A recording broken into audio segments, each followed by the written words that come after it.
Good morning friends, मैं doctor Puneet Puri from Kanpur आज आपके साथ डिस्कस करने आया हूँ क्या गॉल ब्लैडर कैंसर का कोई जेनेटिक बेसिस भी है। So answer is yes. Gall bladder cancer genetic basis हैं इसके।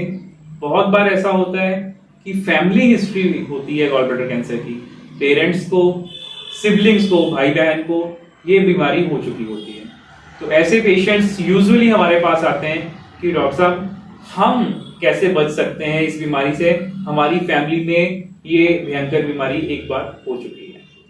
तो उससे बचने का तरीका क्या है कि अगर हम रेगुलर अल्ट्रासाउंड करवाते हैं, अल्ट्रासाउंड के ऊपर कभी भी गॉल ब्लैडर के अंदर स्टोन पाया गया, वो स्टोन चाहे पेशेंट को कोई भी प्रकार का सिम्टम नहीं भी दे रहा है, तो ऐसे गॉल ब्लैडर को रखना मुनासिब नहीं है। क्यों? क्योंकि हम समझ चुके हैं कि फैमिली के अंदर ये डिजीज हो चुकी है, genetically we are predisposed to develop carcinoma gall bladder. So और ऑलरेडी अगर जेनेटिक प्रीडिस्पोजिशन है और उसके ऊपर दूसरा फैक्टर जो कि स्टोन है वो इरिटेटिंग फैक्टर साथ में आ गया है, तो ये डबल कॉम्बिनेशन है। ऐसी सूरत में probability of happening a cancer is increased. तो अगर हमें पता ही है कि इसकी प्रोबेबिलिटी इंक्रीज हो गई है, तो इस तरह के आई वुड से कि एटम बम को अपने पेट में रखने का क्या फायदा कि वो कब ये परेशानी दे जाएगा, कब ट्यूमर में कन्वर्ट हो जाएगा, इसका कोई प्रिडिक्टिव स्कोर है नहीं। जैसा मैंने अपने लास्ट वीडियोस में स्टोन डिजीज के वीडियोस में भी बताया कि गॉल ब्लैडर स्टोन के भी कॉम्प्लिकेशन देने का कोई प्रिडिक्टिव स्कोर नहीं होता है। कोई इन्वेस्टिगेशन ये नहीं बता सकती कि गॉल ब्लैडर स्टोन किस दिन कब कॉम्प्लिकेट होगा। उसी तरह से जो पेशेंट्स की फैमिली में ट्यूमर हो चुका है गॉल ब्लैडर का, उनको अगर स्टोन है तो वो बड़ा हुआ साइमल्टेनियस स्टोन किस दिन ट्यूमर का रूप धारण कर लेगा, इसका कोई प्रिडिक्टिव स्कोर नहीं है। बहुत सारी स्टडीज ने ये बताया कि अगर बड़े स्टोन होते हैं 3 सेंटीमीटर 4 सेंटीमीटर के साइज के स्टोन होते हैं तो वो ज्यादा एसोसिएटेड होते हैं ट्यूमर्स के साथ। ऐसा कुछ स्टडीज ने हमें बताया हुआ है। तो मेरा ये सजेशन है कि अगर फैमिली में गॉल ब्लैडर कैंसर की हिस्ट्री है तो साथ में इंडेक्स पेशेंट के बाद, मतलब किसी पेशेंट को साथ में स्टोन दिखाया है, तो ऐसे लोगों को अपना गॉल ब्लैडर तुरंत लैप्रोस्कोपिक सर्जरी द्वारा हटवा देना चाहिए, ताकि इस भयंकर बीमारी की तलवार हमेशा ना लटकती रहे। दूसरा सब ग्रुप आता है गॉल ब्लैडर पॉलिप्स का। गॉल ब्लैडर पॉलिप क्या चीज है? ये एक तरह के गॉल ब्लैडर की दीवार के अंदर छोटे छोटे मस्से होते हैं, इसको हम पॉलिप बोलते हैं। पेशेंट्स, अगर मान लीजिए 100 पेशेंट्स को हम देखते हैं ओपीडी में गॉल ब्लैडर पॉलिप के साथ, तो मान लीजिए 95% से ज्यादा पेशेंट्स ऐसे होते हैं जिनमें जो मस्सा होता है वो एक्चुअली में मस्सा ना होके कोलेस्ट्रॉल का क्रिस्टल्स होते हैं जो गॉल ब्लैडर की दीवार के साथ चिपक जाते हैं, और अल्ट्रासाउंड में वो बिल्कुल हूबहू मस्से जैसी अपीयरेंस देते हैं। तो अल्ट्रासाउंड के डॉक्टर लिखते हैं कि गॉल ब्लैडर में पॉलिप है। जब हम ऑपरेशन करते हैं ऐसे पेशेंट्स का, गॉल ब्लैडर हटा देते हैं लेप्रोस्कोपी से और उस स्पेसिमेन को काट के देखते हैं, तो हमें ये मिलता है कि वो पॉलिप ना होके कोलेस्ट्रॉल के क्रिस्टल्स थे जो कि स्टोन बनने की फर्स्ट प्रोसेस है, वो दीवार के साथ चिपक गए थे और वो अल्ट्रासाउंड पे पॉलिप की अपीयरेंस दे रहे थे। ऐसा 95% टाइम्स होता है। जो ट्रू पॉलिप्स हैं, ट्रू पॉलिप का मतलब मस्सा जो कि गॉल ब्लैडर की दीवार के अंदर ओवरग्रोथ होने से बना है, वो सिर्फ 5% केसेस में होता है। तो क्या क्वेश्चन उठता है कि क्या गॉल ब्लैडर का पॉलिप आगे चल के कैंसर बन सकता है?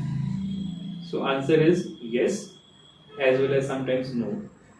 मतलब कि अगर तो गॉल ब्लैडर का पॉलिप रैपिडली ग्रो कर रहा है, साइज का बहुत मैटर है इसमें।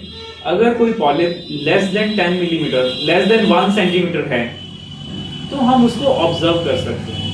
वो बिनाइन होता है यूजुअली, इसमें ट्यूमर होने का पोटेंशियल कम होता है। लेकिन मान लीजिए 3 महीने बाद या 6 महीने बाद दोबारा अल्ट्रासाउंड करवाई और उसी पॉलिप का साइज जो कि पहले 5 mm का था, अब बढ़ के वो 15 mm का हो गया है, तो इसका मतलब है कि 6 महीने के अंतराल में वो ग्रोथ ऑलमोस्ट 5 mm से 15 mm, मतलब 1 सेंटीमीटर बढ़ गया। और तो ये साइन अच्छा नहीं। इट मींस जो भी ग्रोथ है it is rapidly growing in nature.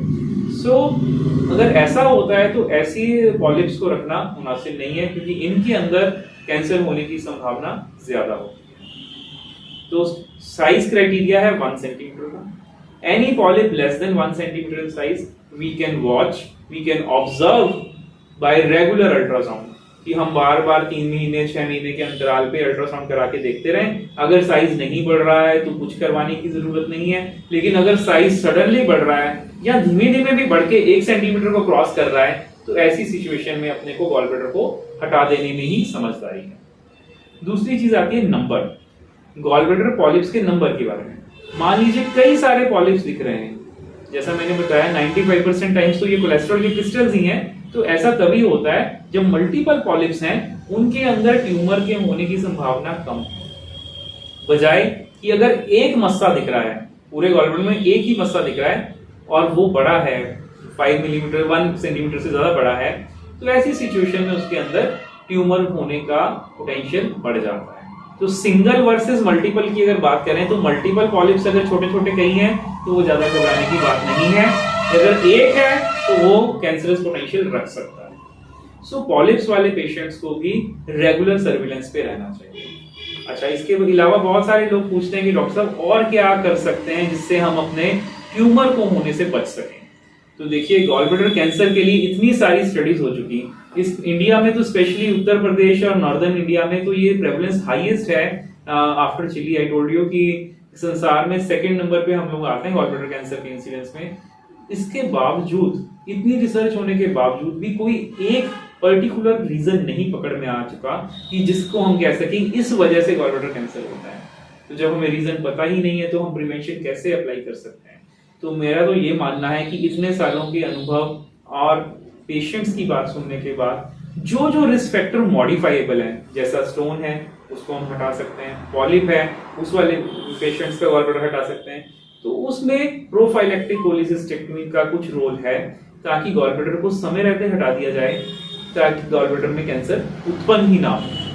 यही सब तरीके हैं जिनको हम अपने कॉमन पॉपुलेशन के अंदर अवेयरनेस स्प्रेड करके जो है इस डिजीज के प्रभाव को कुछ हद तक कम कर सकते हैं। Thank you very much for watching.